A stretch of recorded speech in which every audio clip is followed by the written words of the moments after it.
I'm Vicente here from Vicente Sederberg with a quick weekly update. Couple items to talk about. First, a little bit of good news. New Hampshire just became the 19th medical marijuana state. They will have dispensaries. I think they're planning for up to 4 dispensaries. The law itself is not wonderfully written.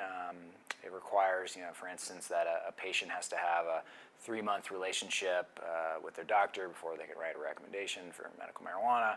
There's some other kind of weird things about that law, but nonetheless, it's important to add another state on board. And there is an opportunity there to get a store in that state. So if you're interested, let us know. A piece of unfortunate news: Colorado Springs recently voted to not allow retail marijuana stores, to basically ban retail marijuana businesses. That we lobbied quite hard and fought everywhere we could to try to prevent that from occurring. It was a 5-4 vote against.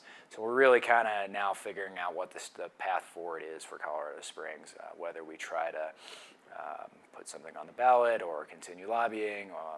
Also, for our friends and clients that have businesses there, what's the strategy to really retain that vibrant medical customer base versus looking at other places in the state, maybe to move forward with recreational for your business. Just things to think about, but that's an unfortunate piece of news.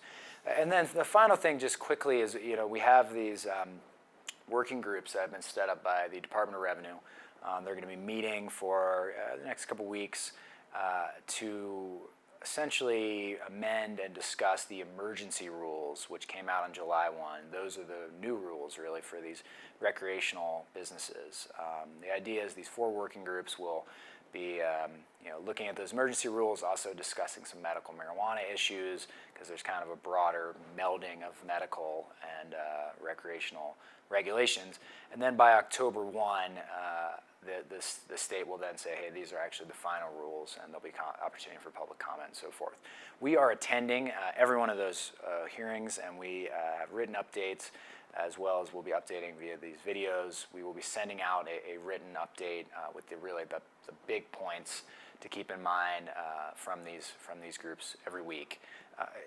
Some quick updates on that is, one of the groups is the sort of licensing transportation working group. They're looking at what sort of fees they want to set for these new retail businesses. They're probably going to keep the medical marijuana style fees in place for the first year or so, but they are looking at setting the fees for cultivation centers will be more linked to the quantity of plants being grown there. So if it's a 50,000 square foot facility with this many plants, there could be a higher fee versus 10,000 or 5,000 or whatnot. So that's a sort of interesting development and probably makes sense. That group is also looking at vendors. How do we license these folks that are maybe conducting transportation services, et cetera? So they're re-examining that. The second group is essentially the inventory tracking working group, and really the update there is they've re-engaged this seed to sale tracking method. You may remember they paid a group to look into it initially, then they ran out of money, but now they have money again.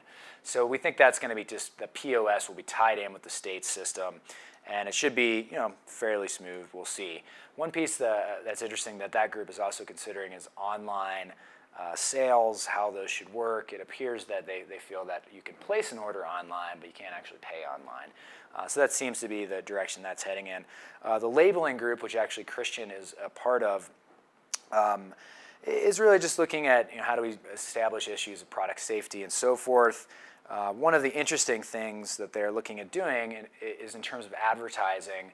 How do we control this new industry's advertising? And one of the ideas that's really resonating there is that we should figure out what forms of advertising have a high percentage of minors that look at them. And apparently there's ways to do that, whether it's magazines or TV or billboards, what have you. And then if they have a high percentage of minors, then we should say this is not an appropriate place for the marijuana industry to advertise. So interesting piece there. The final group is the record keeping and enforcement work group. Again, they're looking at the POS stuff. They also are looking at allowing these businesses to have an off-premise storage facility, which we think would be a positive thing. So there's some good discussions happening, and they're looking at taxes and so forth as well. But we will be sending a fairly thorough written update on that. So that's it for this week. Thanks for tuning in.